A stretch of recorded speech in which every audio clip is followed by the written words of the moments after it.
Hello everyone and welcome back to my channel. Today we are going to be talking all about how to dress for an audition. So you've got an audition, you've learnt the script, you're ready to go, but you just need to think about what you're actually going to wear on your body. That is actually more important than you think. So hopefully these tips might be helpful to you, whether you are someone who is going to their first audition or if you're a seasoned actor and you're not quite sure what to wear. Okay, so the first thing you need to think about is probably the most important thing, is to try and have a small hint of the character. I am not talking about going out and hiring a costume specifically for this audition and turning up in full costume. You don't have to do that to get the job, guys. There have been some instances where someone has been cast from that situation, like the casting directors have said in some workshops I've been to. That's mainly because, not shock factor, but like it just shows that the person has gone above and beyond. But it's definitely not a necessity, so don't worry about shelling out money to, you know, wear a costume just for an audition, especially if you don't end up getting it and you're going to be out of pocket.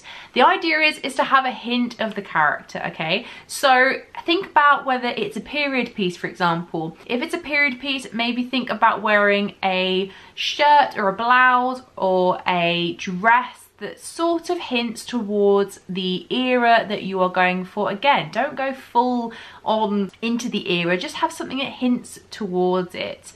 And also as well, if it's something that's like a specific job, so for instance if your person works in an office, maybe think about wearing something that hints towards office wear. If your person is a personal trainer, maybe think about wearing some kind of sort of sporty gear. You know, just kind of look at the character, what they do, and then look at your own wardrobe and think whether anything that you've got in there works for that character. So that is kind of the main thing when you're actually wearing stuff, but there are also a lot of other things to consider, and these actually come towards more kind of technical things, branding and things like that. So first of all, don't wear stripes. Just don't do it, especially really thin stripes. So when you're on camera, these stripes can actually distort, and you don't want your stripes on your t-shirt or your shirt distracting from your acting. It just doesn't work. And also try not to wear anything that's got any big logos on it. This is especially important for an advert.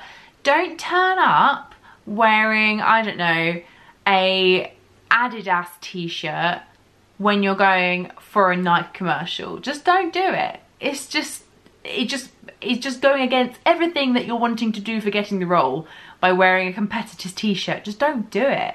So make sure that what you're wearing doesn't have any big logos on it that are really obvious. I mean, if you've got a really tiny one, I don't know, at the bottom of your shirt that may not be seen, especially if the shots of the audition are going to be done head and shoulders wise, then that's fine. But you don't want to have like a big logo right here, especially when the camera is going to be able to see it, okay? That's just not something you want to do, because basically it's just going to distract the casting directors or whoever's seeing your tape. It's just going to distract them from your acting again. This is a tip for if you like jewelry. Don't wear any jewelry that's going to be distracting or get in the way. So I'm talking about if you like to wear a lot of kind of arm candy and it rattles a lot and it kind of gets in the way, just don't do it, because again, it's just going to be distracting. That's all they're going to be able to hear when you're doing your piece, especially if you're moving your arms around a lot. They're just going to hear lots of jangling. And as well, I mean, if it hints towards the role, for instance, if you need to wear like a big gold chain for your role, then do it, go for it.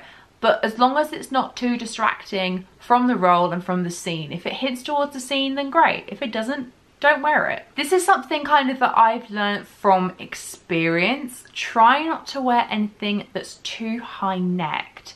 This as well, I think, applies to headshots. I have done a video all about headshots, which I will leave in the little eye and in the description box below. But basically, if you are looking at wearing a high-necked top, sometimes I find that it just makes you look like you're wearing a floating head, especially as I said, the shot that they're going to be probably be filming the audition in is probably going to be head and shoulders. If sometimes you know it's going to be an action shot and it's going to be full body the whole time, then it's fine. But if you know that you're going to be doing like quite an emotional scene or something like that where they're going to be wanting to see what's going on in your face more than your body, I would probably recommend not wearing a high-necked top, just because, as I said, it makes your head look like a little bubble without a head. But also as well, sometimes if, for instance, you're wearing a grey turtleneck, sometimes the background in the casting room is going to be grey, so you're just going to blend in. You don't want that whatsoever. So just try and think about maybe wearing something that's not too high-necked. And then the last thing is to wear layers. The amount of times that I've got to a casting room or a waiting room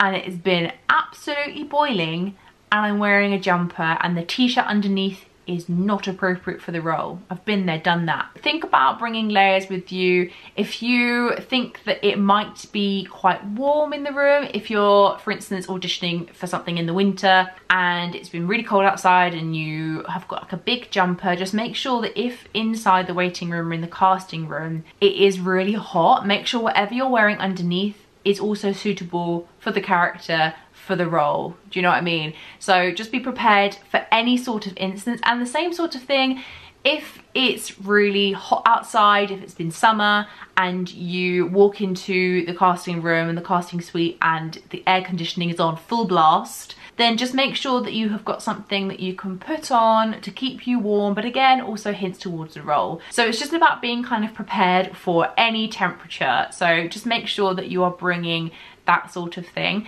And I think I'd probably say something as well about kind of coats and scarves and stuff.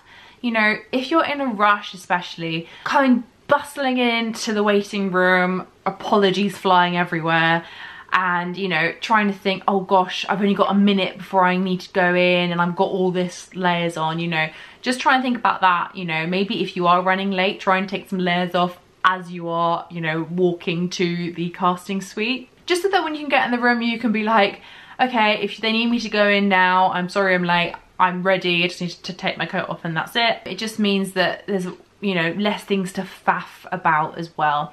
Also as well, there is no harm in getting to the casting suite a little bit early if you know they've got toilets and changing in the toilets. That is normally okay. Sometimes in the really tiny casting suites, they've not got much room, so they may end up saying to you, look, do you mind coming back a little bit closer to your time just because we've not got much space up here? Then the best thing to do probably would be to try and find a coffee shop and change in there, especially if you're going, as I said, for more of a specific role, or you're coming straight from work and you're in work clothes and you haven't had time to change. Then it might be quite good to, just before you go, look up if there are any coffee shops around where the casting suite is, just in case they do turn around and say to you, we've not got much room up here, please come back. Okay, those are my tips and advice for how to dress for an audition. I really hope you found this helpful. Do let me know if you did find this helpful in the comments below, and also do let me know if there is like any kind of staple piece of clothing that you always wear to a casting. It could even be a nice little lucky charm. Do let me know in the comments down below. Give this video a thumbs up if you liked it, and do subscribe if you are new. I do lots of acting videos like this, as well as some beauty, fashion and travel thrown in as well. And I will see you in my next video. Bye!